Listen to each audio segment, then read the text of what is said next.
Olá, minhas luzes, como vocês estão? Eu espero que todos estejam bem. Hoje a gente vai começar uma saga. Gente, a gente vai estudar o livro de Juízes. Mas por que o livro de Juízes exatamente? Há pouco tempo atrás, eu e meu marido, a gente tava lendo o livro de Josué. E é um livro extremamente forte, né? A gente vai ver batalhas, as muralhas de Jericó caindo ao chão, né? Várias situações de guerra e de vitórias. E depois disso, eu vi que tinha o livro de Juízes. E todas as vezes que eu tava lendo os capítulos de Juízes, eu tava com trocentas perguntas. E aqui em casa, a gente tem uma Bíblia maravilhosa. Essa daqui é a Bíblia que eu leio. Essa daqui, da Thomas Nelson, ela é muito boa, só que ela não é uma Bíblia de estudo. A Bíblia de estudo que eu tenho é essa daqui, gente. Vocês têm noção? Isso aqui é uma King James. É uma Bíblia de estudo. Então, ela não é pra você ler tipo assim, ó. Entendi. Não, ela é uma Bíblia pra você se aprofundar. Essa aqui é a Bíblia do meu marido, inclusive. A gente fez uma vaquinha na época do aniversário dele. Eu, a minha sogra, as minhas cunhadas. E demos essa Bíblia pra ele porque ela custa em torno de uns 200, 230. Ela não é uma Bíblia barata. Por que eu tô falando dessa Bíblia? Porque toda a base que eu vou falar sobre o livro de Juízes, de estudo, etc., vai ser com base nessa Bíblia. Porque não vão ser coisas da minha cabeça. Vão ser coisas da Bíblia, entendeu? Então, por que a Bíblia King James, ela é uma Bíblia que ela é tão renomada, tantas pessoas elas se interessam por essa Bíblia? O rei James, ele se admirava muito com a palavra do Senhor.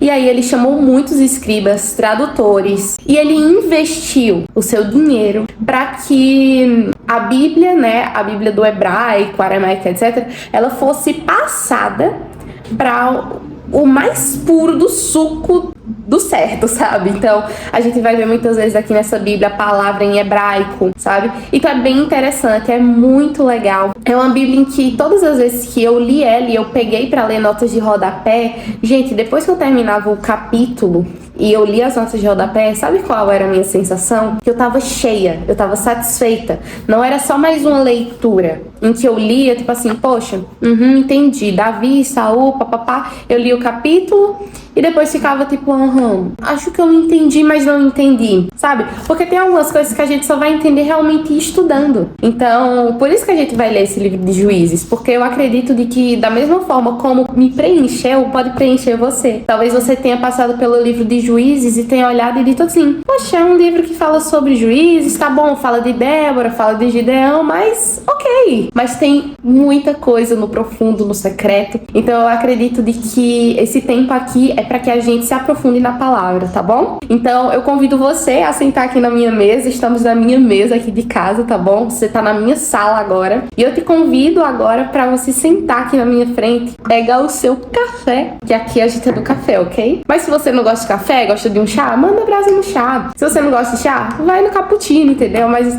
nesse momento você tá aqui com o Senhor e comigo. Então eu espero que nesse momento seja uma bênção, que esse estudo ele possa te levar para águas mais profundas no Senhor, tá bem? É isso que eu peço, eu oro e eu espero de que esses vídeos, né, esses estudos a gente vai começar agora mas até terminar, né, toda essa saga, eu creio que você vai se tornar um pouco mais diferente, tá bom? É isso. Então, vamos orar?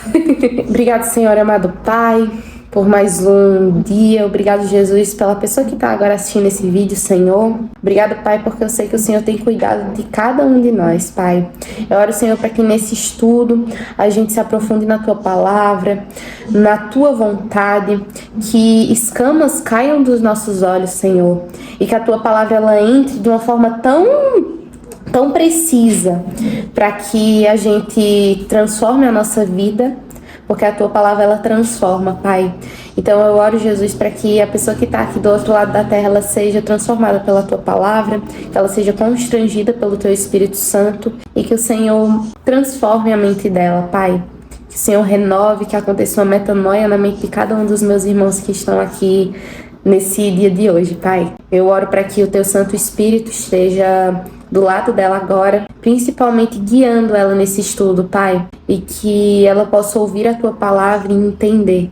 É isso que eu oro e te peço, Senhor. Amém. Amém! Então vamos lá. Então, né, vamos começar. Olha aqui, livro de Juízes, essa é a nossa introdução da Bíblia King James, ok? O que ele vai iniciar? Ele vai falar que o livro de Juízes é o segundo livro histórico do Antigo Testamento, de Josué e Esther. Na Bíblia hebraica, esses livros são chamados de profetas antigos. A preocupação teológica e espiritual encontrada no Pentateuco e nos profetas é mais do que simplesmente registrar fatos históricos. Porque o nome do livro vem de uma denominação hebraica dos personagens principais. Eu vou falar aqui o nome, mas talvez eu fale errado. Shopetim, e que pode ser traduzida como governantes. Mas sabe o que é mais interessante? É que esses juízes eram agentes do livramento do Senhor, porque o Senhor é o personagem principal e o herói de Juízes. Então a gente vai ver que o Senhor, ele levanta juízes, mas, contudo, entretanto, todavia, é o Senhor que é o herói desses juízes, entendeu? E aqui, ó, tá vendo esse monte? Esse é o Monte Tabor, que teve um papel bem importante durante a conquista. Ele servia de fronteira entre as tribos de Naphtali, Isacar e Zebulon. Essas tribos costumavam adorar ali. E aqui vai dar, ó, Deuteronômio 33, versículo 18 e 19. Baraque e Débora reuniram um exército no Monte Tabor para se defender de Sisera. Então, a gente vai ver que o Monte Tabor, ele foi um monte que ele foi, assim, utilizado, né? Ele foi um papel muito importante de algumas batalhas, né? Um fato, né, que é interessante é que a gente não sabe quem foi que escreveu o livro de Juízes, por exemplo. A gente não sabe quem foi o autor ou se foram vários autores. Pietra, mas qual é a mensagem e o propósito do livro de Juízes? O livro de Juízes, vocês vão perceber o tempo inteiro de que vai haver declínio sobre Israel. E declínio espiritual, sabe? Então você vai ver, por exemplo, vai começar com o povo, mas daqui a pouco você vai ver que vai mais do coração do povo. Então o livro, ele inicia com um ponto alto. E a gente vai ver momentos de libertação, tudo muito legal. Até ir para uma degradação, que é no capítulo 17. E sempre o Senhor, ele vai levantar juízes nesse livro. Porque eles deveriam ser libertadores. Mas vão haver juízes que vão ser bons, mas tem juízes que vão ser aqueles que vão ser o problema.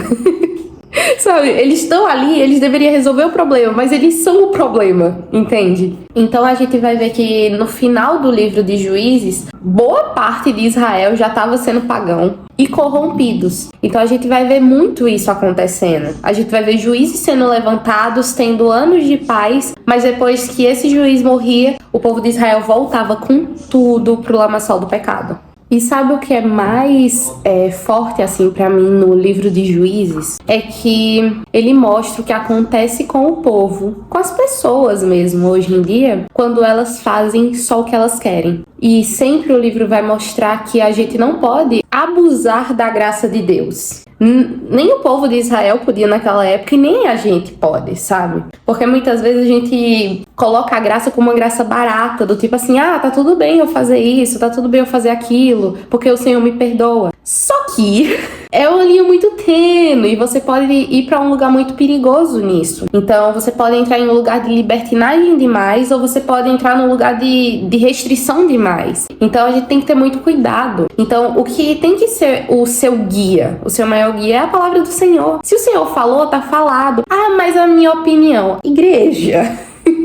Vamos lá. Quando a gente fala sobre opinião, a gente tem que ter muito cuidado, porque talvez a sua opinião não seja a opinião de Deus para certas coisas, para certos assuntos. Se eu e você fôssemos fazer tudo o que a gente quer, talvez a gente entrasse no mesmo lugar que Israel entra aqui em Juízes, sabe? Então a gente tem que tomar muito cuidado. O que a palavra do Senhor fala pra gente? Então isso daqui tem que ser o que você tem que levar pra sua vida. Porque muitas pessoas hoje estão padecendo por falta de conhecimento. E não é porque elas estão sendo enganadas, é porque elas não abrem a palavra. Isso é muito perigoso, gente. Porque quem lê a Bíblia, quem lê a palavra, não vive, como eu posso dizer, não vive enganado. O Senhor, ele não deixa nada oculto. O Senhor, ele não vai fazer com que você ande como um guia cego, entende? A gente vai ver que em Mateus 6, o Senhor vai e fala, tipo assim, batam e a porta é aberta. Peçam e lhe será dado. Se você precisa de uma resposta, se você precisa de resolver um problema, alguma situação que tá te